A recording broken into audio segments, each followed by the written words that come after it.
le rock est mort.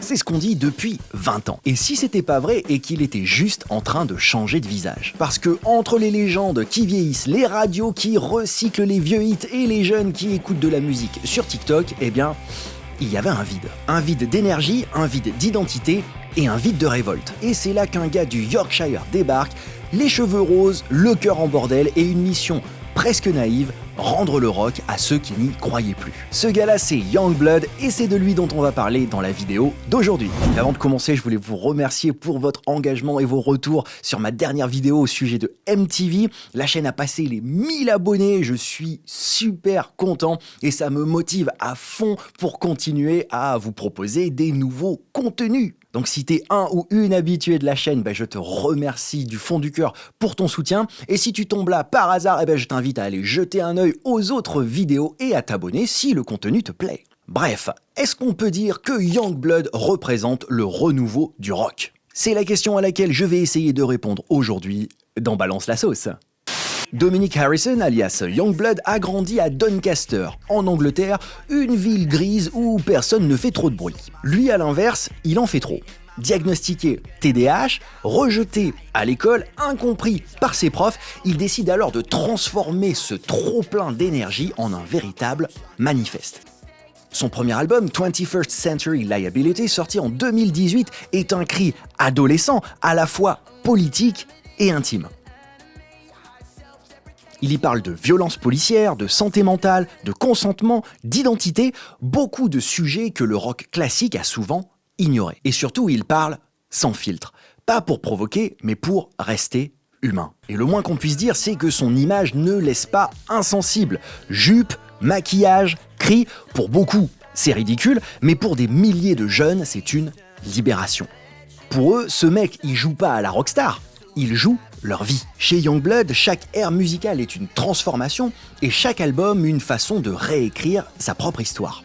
En 2018, 21st Century Liability est un cri primal, un son brut, saturé, impulsif, des textes politiques et personnels, comme un adolescent qui refuse d'être réduit à un simple cliché. Avec Weird en 2020, le chaos devient couleur. Un disque pop, lumineux, presque naïf, où il parle d'amour, de confusion et de différence. Le rock ici devient un langage pour les outsiders. Lui qui avait toujours crié contre le monde apprend à crier avec les autres. En 2022, il sort Yungblud, son album éponyme, plus personnel, plus maîtrisé, presque nu. Dans son clip The Funeral, il enterre littéralement son personnage comme s'il annonçait la fin d'une ère et le début d'une nouvelle vérité. Yungblud prend encore de l'ampleur en 2023 avec la sortie du single Low Life, une nouvelle ère plus mature, plus provocatrice aussi, mais surtout plus cinématographique. Avant même la sortie du morceau, Yungblud envoie à ses fans de mystérieuses lettres avec des coordonnées à Los Angeles, à Londres et au festival Rock am Ring en Allemagne. Ceux qui s'y rendent découvrent une voiture taguée Low Life et peuvent même écouter un extrait du titre. C'est un super coup marketing, mais c'est surtout une révélation. Le rock peut encore créer une vraie ferveur populaire. Avec le single Abyss en 2024, un morceau plus atmosphérique, utilisé comme générique de l'animé Kaiju No. 8, il fait un clin d'œil à une autre génération, celle du Japon et d'Internet, synonyme que le rock peut traverser les cultures sans perdre sa rage. Et puis vient Idols, sorti en juin 2025, un projet en 2 parties conçu comme une réflexion sur la foi, les icônes et les illusions. Son single Hello Heaven Hello évoque la mort. Un morceau planant, progressif de plus de 8 minutes, accompagné d'un clip à l'esthétique ultra soigné qui fait un véritable pied de nez de par son format au morceau ultra court façonné autour d'un hook viral, juste pour les réseaux sociaux. Il sort ensuite un second single, Lovesick Lullaby, qui parle du lien entre amour et addiction, et Zombie, tourné avec Florence Pugh, qui met en scène un monde où les émotions sont interdites. Idols est clairement l'album le plus ambitieux de sa carrière. Yungblud y assume pleinement sa place de figure générationnelle, un artiste qui ne joue plus seulement avec la provocation, mais qui entre pleinement en résonance avec son public et qui sait tirer profit des moyens de communication modernes pour le toucher et faire passer son message. Petit retour en arrière en 2022 sur le tournage du clip de Funeral où Yungblud a fait une rencontre qui allait bouleverser sa vie. L'idée était simple, une vidéo absurde, symbolique où Yungblud meurt renversé par une voiture. Au départ, c'est Kelly Osbourne, la fille d'Ozzy, une amie de Yungblud qui devait jouer la conductrice. Mais finalement, elle ne peut pas venir, alors elle a une idée, elle appelle sa mère et quelques jours plus tard, Yungblud reçoit un message. Elle a bien trouvé des remplaçants et ce ne sont pas moins que ses parents, Sharon et Ozzy Osbourne.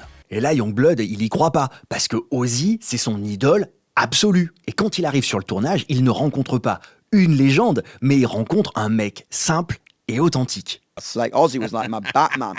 You know what I mean? He was like my Superman or Batman or whatever. I just remember this silhouette and this mad mouth. So obviously, like when they were going to come and do the video, you just don't know what the fuck anyone's going to be like.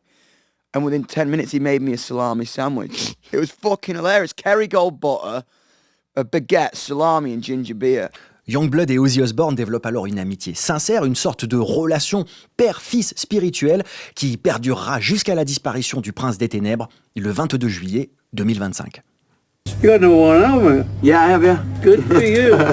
Conquer America, like. That's it, man. That's the goal. That's the fucking plan. Gotta conquer America. And then the world. That's the next goal, baby. Stop. Just keep going. Yeah, man. Don't give in. No, man, never. It's gonna be fucking epic, man.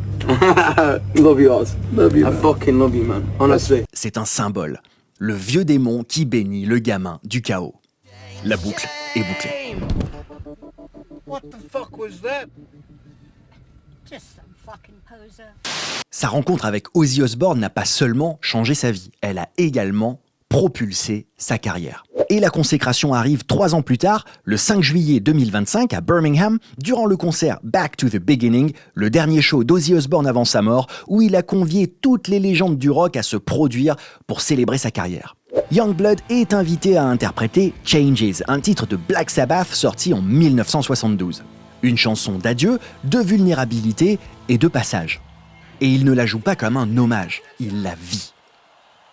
En toute sobriété, avec une voix puissante, il délivre une interprétation mémorable qui coupe littéralement le souffle au public. Même les puristes qui l'avaient critiqué jusqu'ici sont forcés de reconnaître ce gars-là n'est pas une caricature. Il est la preuve vivante que la sincérité peut encore bouleverser le rock. Après ce concert, plus rien n'est pareil. Les gros médias s'y intéressent, les anciens lui ouvrent les bras et surtout, une génération entière se sent enfin représentée. Pour Yungblud, il y a un avant et un après Changes. Aujourd'hui, Yungblud, ce n'est plus seulement un artiste, c'est une communauté. Et c'est pour mettre celle-ci à l'honneur qu'il a créé Bloodfest, un festival pensé pour tout ce que l'industrie oublie. Alright, I'm Yungblud and I started a music festival. This is it in its second year.